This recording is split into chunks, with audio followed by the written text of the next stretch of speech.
I knew Adrian, who lived here since the beginning of the balcony. He was one of my employees at GameStop, and we kind of just talked about like different living situations. And he told me, hey, you know, rent's here only about $350. It's really cheap. Come out here. And I was like, yeah, fuck it, why not? And he didn't really give me a lot of details about the house. He said, hey, yeah, we play Smash and we like throw tournaments every Friday. It's pretty cool, man. I didn't think there'd be like 50, 60 people here on a weekly basis.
The balcony is the premier weekly in SoCal, and it's a shitty house tournament. The balcony on paper is just a shitty house tournament.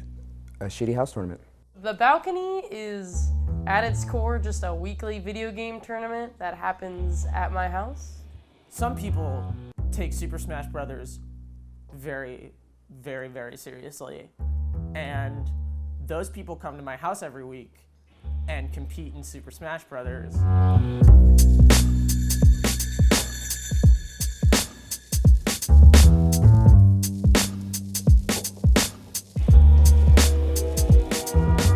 You go to a venue like a church, or you go to a venue like an arena. There are certain ways you have to act, and you know, there's so many weird people at the balcony. You don't have to act like anything.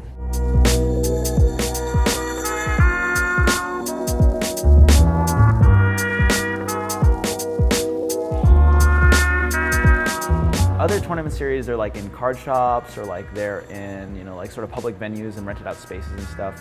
When you go to the balcony, you're going to somebody's home. And when you're going to the balcony, you feel like family. Just something about the home atmosphere, something about like having couches around, playing out of the garage, having like selling popsicles and like cactus coolers out of the fridge. It's just, and when you lose and get salty, you could go out and sit on the highway and look at the stars and curse your existence. Yeah, the balcony is like a dirty frat house for nerds. There's like people swearing everywhere. Everyone's sitting on like, it's at a house. I can't express that enough. It's not at like an actual venue. I don't know, grimy isn't the word I want to use, but like, I feel like it sometimes can be like a good descriptor for the balcony.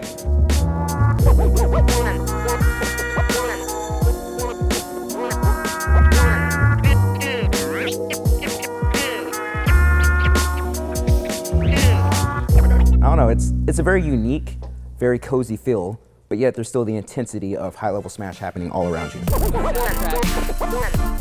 my god. Holy shit! Zeno, you're a god! Holy shit! Competitive Smash is the same as competitive anything else. Competitive basketball, competitive chess, competitive bowling, where as part of a competitive Smash community, I really just want to beat everyone else and prove I'm the best. With people like the fuck, and like, dude, you got wrecked, I gave you the dick. You know, you hear all these like insane, like just yells and screams and cries as you're just like walking around, and it's just people playing video games. Competitive Smash is just a bunch of nerds that decided to take a children's party game way too seriously and put money on it and challenge other nerds to see who is the nerdiest and best player, and the Balc supports that wholeheartedly, which is embarrassing to say the most.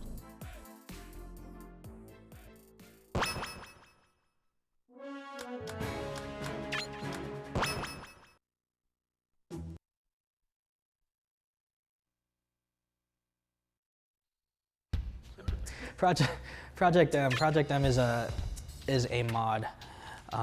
Super Smash Bros. Melee is probably one of the greatest games to ever exist in the entire life of video games. And when Nintendo announced that there would be a sequel to Super Smash Bros. Melee, there was so much excitement. There was so much anticipation. Just think of the possibilities. If they made Melee with more characters, more cool mechanics, more stages, more things to do, that would be absolutely amazing. You take a good thing, a great thing, an amazing thing, and make it better. When Nintendo released the sequel to Melee, which was Super Smash Bros. Brawl, it left a lot of people disappointed. Brawl tended to favor a different sort of playstyle. It was not so fast and flashy and technical as Melee was. It tended to be more on the defensive and cerebral. So not an exciting spectator sport. A huge group, actually not even a huge group, it was probably like started off as maybe 5 or 6 nerds, decided that they wanted to make it better by modding the game. So they would take the base Brawl and they would literally hack the game to make it more like Melee.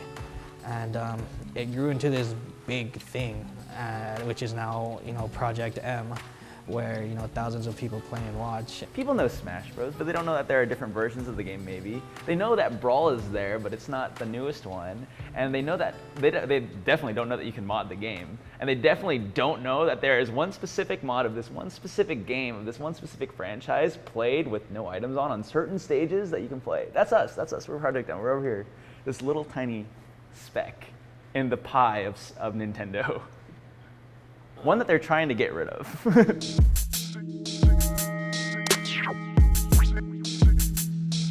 If somebody else is using another person's property and distributing it without their consent, it's illegal. And that's what Project M was doing. And so when it got out that Nintendo wasn't really all that about having their IP stolen, Project M was kicked off the major streaming site, Twitch, and yeah, that's kind of how we're at the place we are today. We can't get sponsorships. We don't get the benefits of being an official game, basically. We have to do everything ourselves. And I think that's kind of why the balcony has become like this Project M icon in a way, is we do everything by ourselves. We're the most DIY thing in esports.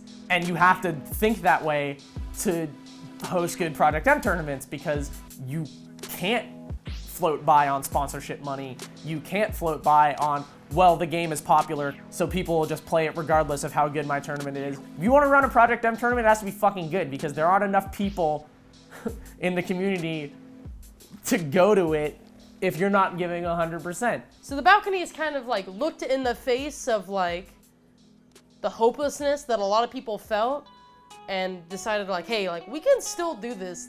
PM being down on its luck, gave us a chance to come in and build ourselves up. There was suddenly this vacuum, because there was no other tournament in Orange County at the time, and so people didn't have anywhere to go. I would go as far as to say that without the balcony, Project M would be all but dead in Southern California. Mr. Zackus, that was sick.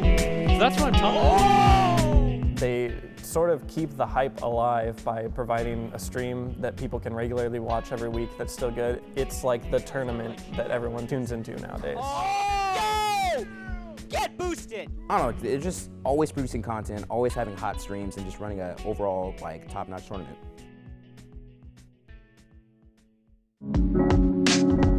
I moved in 2 weeks before the Big Bout happened, and this was when Adrian had said, yeah, we throw tournaments here every now and then, it's cool. And then I moved in, and he's like, hey, just so you know, in 2 weeks, man, we're having friends that are just gonna stay over here, they're homies, it's cool. And I get here and there's 6 people that came over, and I'm like, hey, how are you doing? What's up? And I figured they were just some guys from I don't know, LA or something like that. And I get to talking to him, this guy's like, oh, I'm from Miami. I'm like, what the, you came all the way out here? And then the next day, some guy walks up our driveway and barely spoke English, and it was kind of weird. I was like, what's going on? And he was from Chile. And it looked like he just walked here. Oh, people are storming the stage like it's grand final. Oh my God! Josh AB takes it! The Big Balk was the greatest mistake to ever happen to SoCal.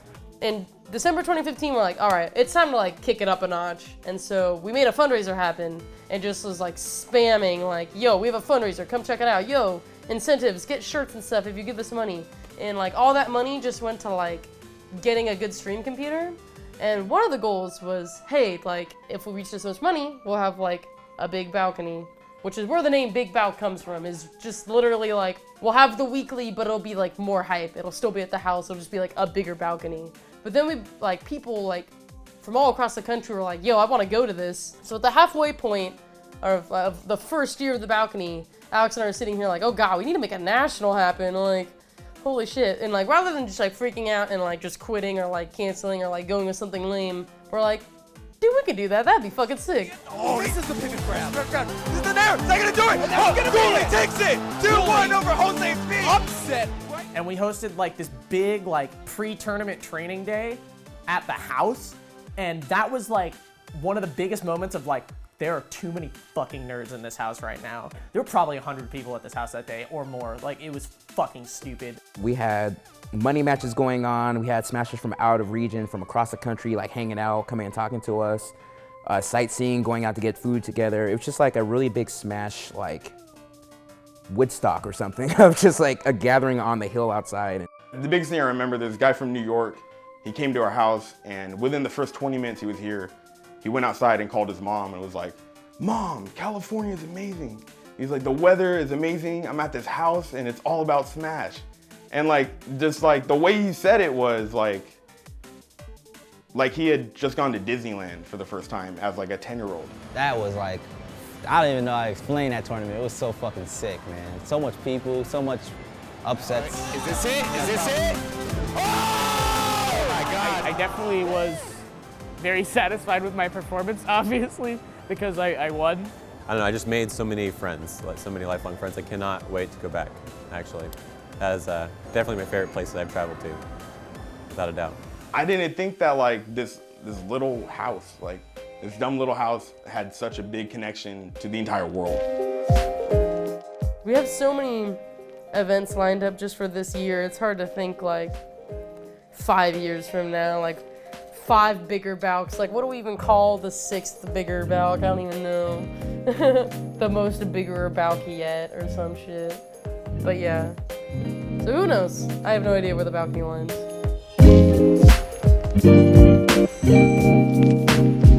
I can say this confidently that for as long as Project M is around, like the balcony will host it, so.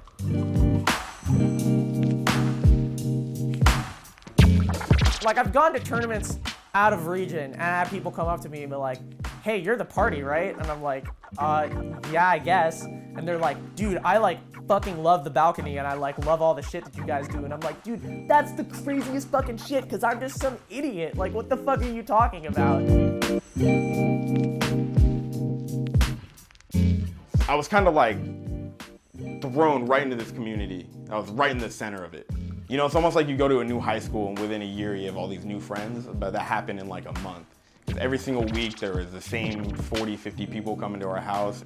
It's almost like a church in a weird way. If you know, church has a community, they're all there for the faith, but everyone's here for a game. And like, you know, it's either like you can either just kind of not get into it and just kind of like let it be around you, which just seemed really boring, or just embrace it and, you know, see it for what it is. And I did that and I love it.